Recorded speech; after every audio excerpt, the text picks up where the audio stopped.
संजय राऊत राजकोट किल्ल्यावर दाखल झाल्यात। राजकोट किल्ल्याची पाहणी आता संजय राऊत करतायत आणि याच परिसरात शिवाजी महाराजांचा पुतळा होता जो कोसळला होता आणि त्याची पाहणी देखील उपमुख्यमंत्री अजित पवार यांनी आज सकाळी केली आणि इथे शिवाजी महाराजांचं चांगलं स्मारक आम्ही नक्की उभारू असं देखील अजित पवारांनी म्हटलंय। त्यानंतर संजय राऊत तिथे आता पोहोचलेत पाहणीसाठी। त्या साईडने घेऊन जाऊ म्हणजे व्यवस्थित दिसेल। याच्यावर उभा होता तर त्या साईडने व्यवस्थित दिसणार। पुढून त्या साईडने तिथे पुढे जाते। खाली उतरा रे। अरे वरती जाणं काय भाई जावा भाई सगळे जाऊ। मध्ये येऊ द्या।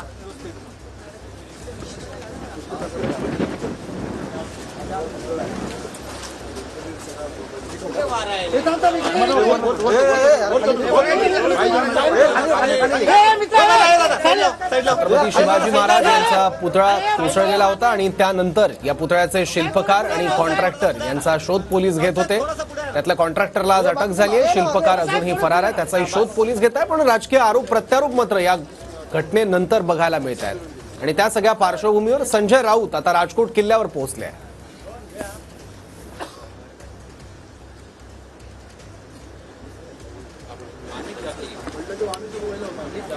तर राजकोट किल्ल्यावर सध्या संजय राऊत पोहोचलेले आहेत। सोबत वैभव नाईक सुद्धा आहेत। मालवणमधल्या राजकोट किल्ल्याची संजय राऊतांकडून आज पाहणी केली जाते आहे। छत्रपती शिवाजी महाराज यांचा पुतळा कोसळल्यानंतर आता अनेक नेत्यांच्या भेटी या राजकोट किल्ल्यावर होत आहेत। शिवाजी महाराज यांचा पुतळा कोसळल्या प्रकरणी आता कॉन्ट्रॅक्टरला अटक करण्यात आलेली आहे। शिल्पकार मात्र अद्यापही फरार आहे।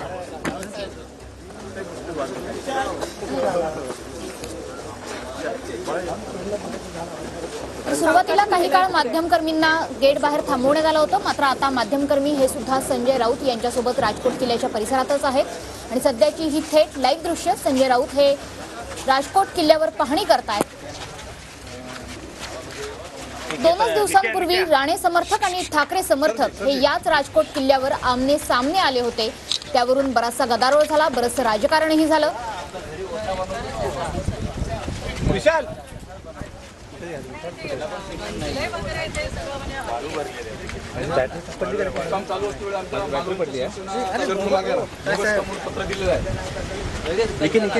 अरे डिस्ट्रिक्ट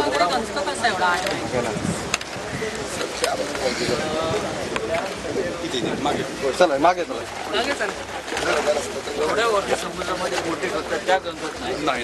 सध्या संजय राऊत हे ज्या ठिकाणी छत्रपती शिवाजी महाराजांचा पुतळा उभारला होता त्या चबुतऱ्यावर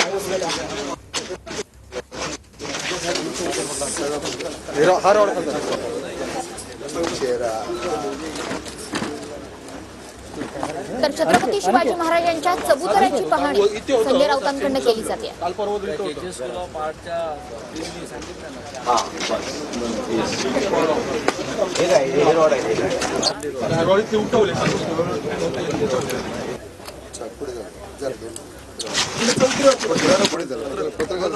खाली राहा साहेब। आपण खाली थांबायचं। आपण तुम्ही खाली थांबा।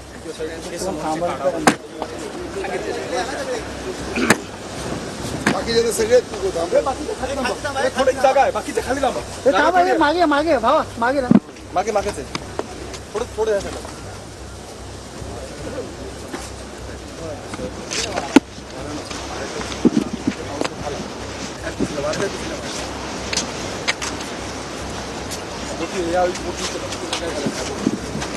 तर काही वेळापूर्वी निलेश राणे यांनी सुद्धा माध्यमांना प्रतिक्रिया दिली आहे। वैभव नाईक हे पुतळा पडल्याच्या घटनेनंतर अवघ्या 15 मिनिटात त्या ठिकाणी पोहोचले। याविषयी निलेश राणेंकडून शंका सुद्धा उपस्थित केली। आज संजय राऊत या संपूर्ण प्रकरणावर माध्यमांशी नेमकं काय बोलतायत याकडे किल्ला काटमाने किती वर्ष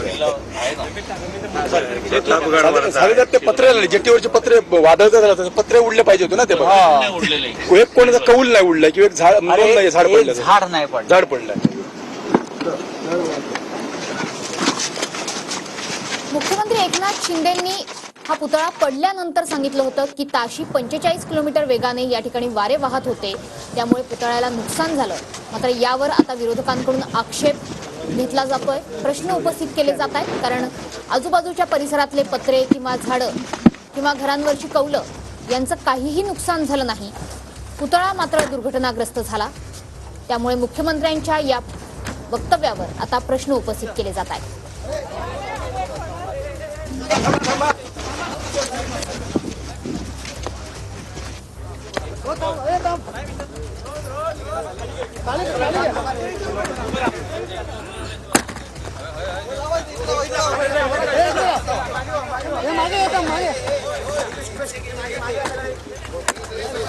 तर याच राजकोट किल्ल्यावरचा छत्रपती शिवाजी महाराजांचा पुतळा कोसळल्याच्या दुर्दैवी घटनेनंतर तितकंच दुर्दैवी राजकारण हे महाराष्ट्र बघतोय. आज पंतप्रधान नरेंद्र मोदी यांचा महाराष्ट्र दौरा देखील आहे आणि आजच संजय राऊत हे राजकोट किल्ल्यावर पाहणीसाठी सुद्धा आलेले आहेत. छत्रपती शिवाजी महाराजांचा पुतळा पडणं यावरून आता विरोधकांनी सरकारला धारेवर धरलेला आहे. या संपूर्ण प्रकरणाची चौकशी व्हावी, लवकरात लवकर दोषींवरती कठोर कारवाई व्हावी अशी मागणी देखील केली जाते. या प्रकरणी कॉन्ट्रॅक्टरला अटक करण्यात आलेली आहे, मात्र शिल्पकार हा अजूनही फरारच आहे. या प्रकरणानंतर मुख्यमंत्री एकनाथ शिंदे यांच्या वक्तव्यावर सुद्धा आक्षेप घेतला गेला.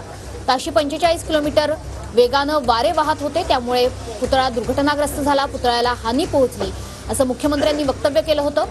मात्र या वाऱ्याच्या वेगामुळे आजूबाजूला कुठेही नुकसान झालं नाही, पुतळा मात्र दुर्घटनाग्रस्त झाला.